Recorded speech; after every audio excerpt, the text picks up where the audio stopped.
What's going on, my fellow reef builders? I'm Jake Adams coming to you for a brand new location. I'm at the brand new facility for Ecotech Marine, and I'm with my good buddy Jeff Sensky. We've been working on this mega collab, and we have the tanks built.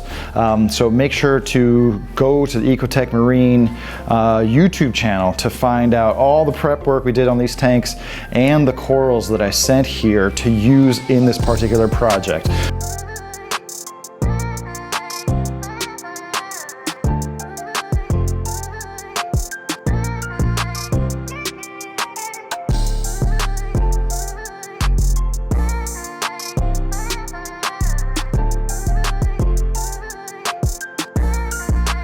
So if you haven't seen those videos yet, this is the brand new, about 3 foot long Nios Opus Gen 2. I think it's about a 70-gallon aquarium, high quality glass. It's got a slimline kind of built-in overflow here. And one of the cool things about the Nios Opus 2 is that it comes in one size, but it does come in a couple different stands. So over here we have the Pro Line stand. This one is the white version. And then this is a slimline stand, which is a little bit more flush with the tank. And this is the gray color option. I actually really like that they came out with a gray instead of a black. Since we're at Ecotech Marine headquarters, we've got this thing totally tricked out with all the Ecotech Marine gear that you would have come to expect. We have a pair of XR15 Pros, Gen 5 of course. We have 2 MP10s mounted just below the Radion mounting system, and a Vectra S2 on the return, and a Nios Quantum 120 protein skimmer. So we've done all the heavy lifting that we need to do to finally put some rock and some corals in here. So let's walk over to the Ecotech Marine kind of coral lab and see what we're working with.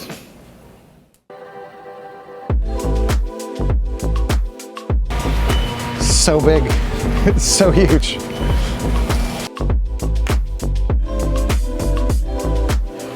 All right, so if you haven't seen it already, this is the Ecotech Marine Coral Lab. I'm not sure if that's exactly what they call it, but if you want to know more about all these different tanks that they're setting up, the corals they put in it, the equipment, etc., make sure to subscribe to the Ecotech Marine channel or go over there to see what these videos are about. So the one aquarium that is illuminated right now is running 3 Radion Gen 5 Blues, XR15s. And the reason I'm looking at this is because these are my coral babies right here. We've got some SPS right here, some more SPS right there, my hammers, candies, the Duncan is right there. There's a bunch of pipe organ laying on the ground, and then the bird's nest. But the first thing that we need to do is come over here and ransack some of their live rock. So I believe this is Carib Sea shelf rock.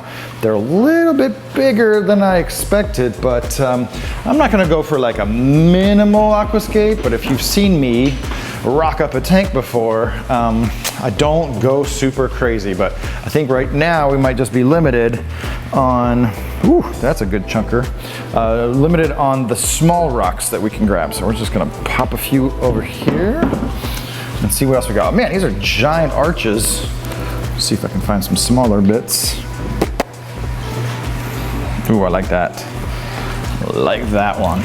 Beautiful color, beautiful purple color on this rock, even without any lighting on it. Thankfully, these are not mortared together like the other tanks, so I'm just gonna go to town here. Just probably gonna aim to make a couple asymmetrical bommies in that 3-foot tank. Oh, that's way too big. I think that's way too big. Ooh la la la la la. That would be cool though, right? Like just put one big old rock up in there. I wonder if this has any place in that tank. You know what, we're just gonna take it over there and give it a test run, see how it goes.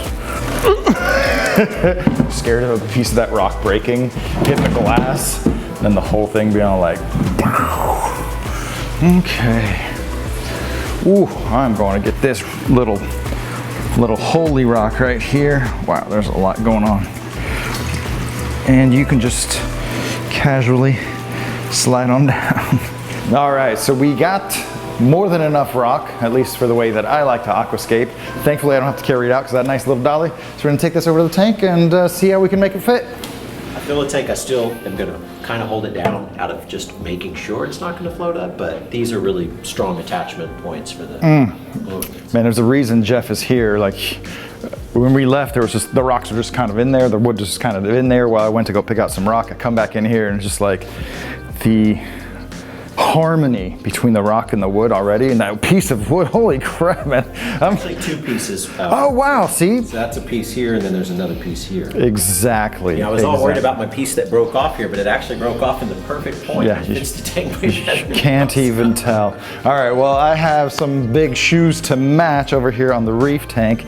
I don't really have a vision yet on how this is gonna go. We're just gonna put some rocks in here and see what happens.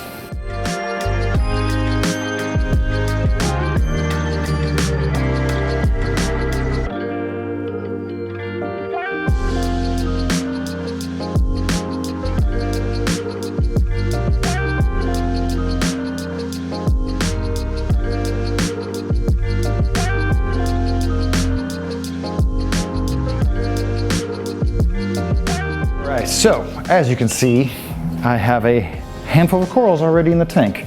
I put the rock up in there, and you know, when I do things at the studio, when you see me Bob Rossing with the corals and stuff, I've had months and months of, at least weeks of consideration, whereas this tank build, like, I know what corals I sent, but I didn't really have any ideas for the general aquascape. And so I'm letting it grow on me in real time as far as like, all right, how much do I love that aquascape? And there's definitely like the pressure to try to make it look as good as possible on day one with the corals that are provided. I know it's a lot of SPS corals. Most people wouldn't start the tank out with that, but I think these guys are super hardy. But we're gonna get it started. What do we have here? So here's some of that Milka stylo here. So we're gonna put a grouping of that together because you know how hardy that is. It's just gonna hit the ground running. And I'm kind of auditioning them on the rocks where they are. Here is that green bird's nest. This will grow and fill really well. Still not sure where I wanna put that. Here's a good piece of red dragon.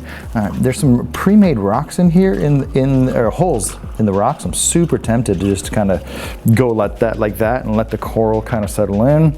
This leather coral will get big, and I think it's gonna fill that spot pretty well. Duncan's already opening back up from being transported over here. Here's the Immortal Tort. I want to put this in a beautiful dominant location. This guy was pulped out really well in his previous tank, so he's got a little bit of an angled edge right there. So I'm going to try to glue him sideways, but I definitely want him to get like the maximum light exposure because this is a higher light coral. A few different candy corals, green hydno, and then here is that pipe organ. Few different pieces. This one is going to have to go somewhere where it's not going to take over the tank because I know in short order it's going to do that. And then we have some of the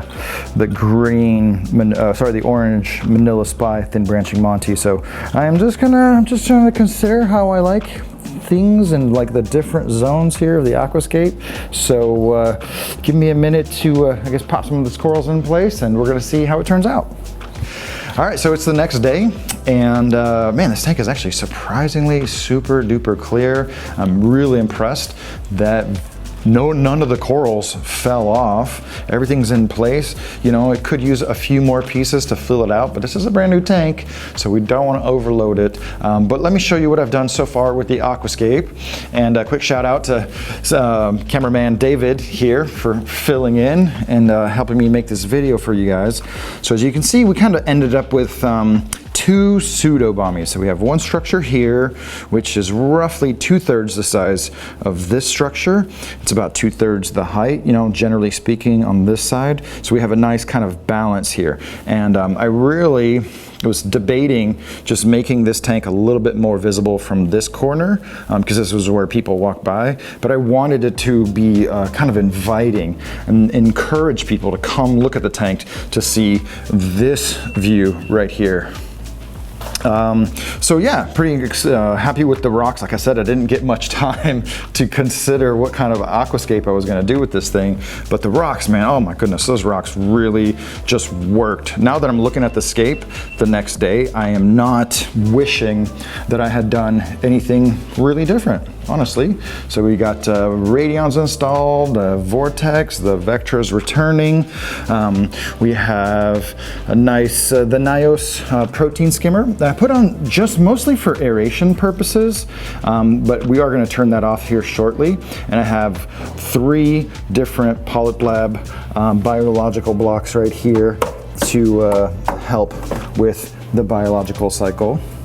Okay, so I know I've already shown you these corals before they got boxed up, a little bit when they were unboxed, but I'm very happy with where everything ended up. And once again, you glue a bunch of these sticks all in one day, you really expect to come in the next day and find some of them to be knocked off. So like I said, we've got 2 bommies, so you know, with lots of really nice arches, so this will be a good place for some lower light LPS right here. But we have the thin branching Manila Spy, Montipora carinata, and back there's the green crystal experiment. That's a fun coral I collected many years ago. There's the trusty Milka, the purple Milka Stylophora right here, just making a great little patch in that spot. A thin branching piece of green Hydenophora, horn coral. It's glued right there onto a ledge, so I'm hoping it'll make a really nice open branching colony. This is a stem Duncan that I've been growing for a long time. There's some of that green bird's nest coral, and then a long polyp leather right there that is gonna just fill in that spot. That is gonna be the biological filter for this system. He's gonna soak up every bit of nutrients that this tank can produce.